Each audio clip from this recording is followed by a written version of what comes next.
Hello Pisces, and welcome to your energy reading for today. My name is Blur and we're going to go ahead and tap right into it. As you guys know, today is, if you don't know, today is the moon is in Sagittarius with the sun being in Taurus. So we're in Taurus season right now. For my Pisces risings, my Pisces suns and Pisces moons, there's a lot of rationalization of the imaginational state that you guys are perpetually in.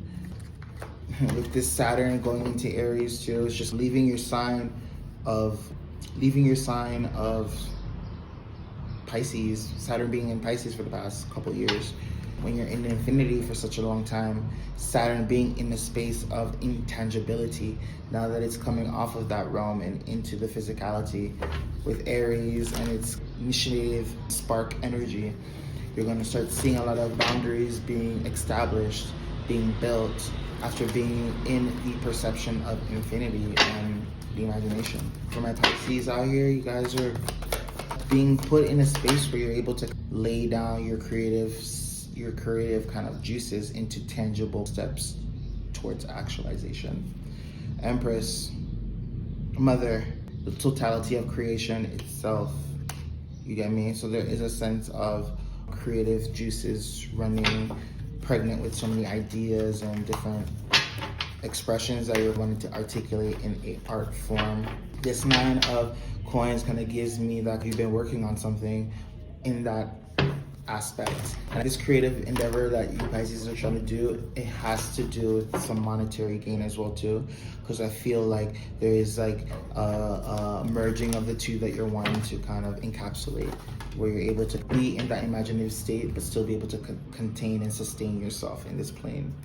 Five of Wands with Judgment and Victory. There's definitely some friction going on around you, but it's not anything that you're not accustomed to. I do see victory at the end of that whole situation, whether it be a dynamic or conversation. But your biggest thing is going to really be not crying over spilt milk, really taking what is and just really moving forward. Because as much and as beautiful as your imagination is, tangibility will help ground that imaginative state so that you're not perpetually in rose-colored glasses. You're seeing things for as they are, you're seeing people for as they are, and you're kind of making your moves according to as people are. You get me? We have a Knight of Cups and we also have a King of Wands. There's definitely a lot of suitors around my Pisces placements right now in terms of interests, smooth talkers, great personality. But I think right now it's this 10 of Swords. I'm going to take inverse because that's how it fell.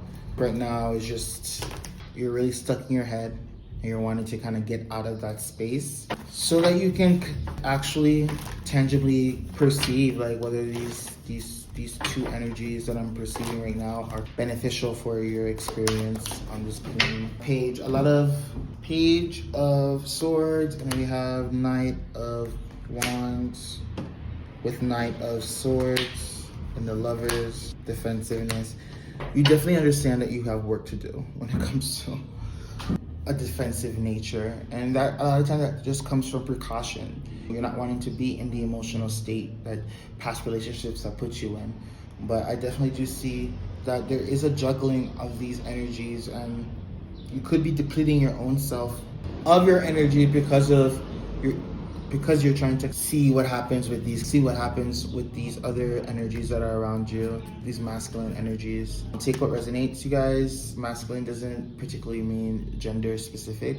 It just means expressions of particular traits. I'm seeing you're juggling a lot of suitors right now, but I do get a sense that the one that you need to take, the one that feels like the biggest chance or the biggest confirmation, the one that feels like the biggest leap is the one that you should be going towards, and not one that feels like a perpetual like Lana Del Rey song. I don't know why I'm saying it that way, but that's how I'm supposed to say it to the collective that I'm reading for. You get me?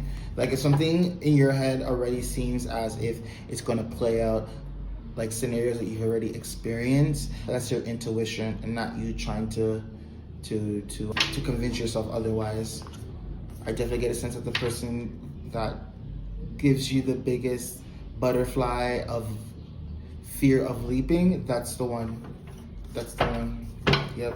This could be even like You know, like when you watch those shows and like you have a childhood best friend and everybody knows that the childhood best friend has a crush on you, but you don't see it until a circumstance happens and then you kind of see it and then you've seen it all along kind of energy. That's kind of what I'm seeing for you guys. So I don't know if you guys are, well, obviously from what I can see, you guys are talking to several people, but there is one in particular that kind of like has that energy for sure. Yeah, it's gonna be a Leo, Capricorn too, Capricorn energy, yeah. All right, I'm gonna pick one more card out and then we're gonna wrap up the reading, you guys. Make sure you guys check out the other videos to see for your moon and your rising just to get a better picture.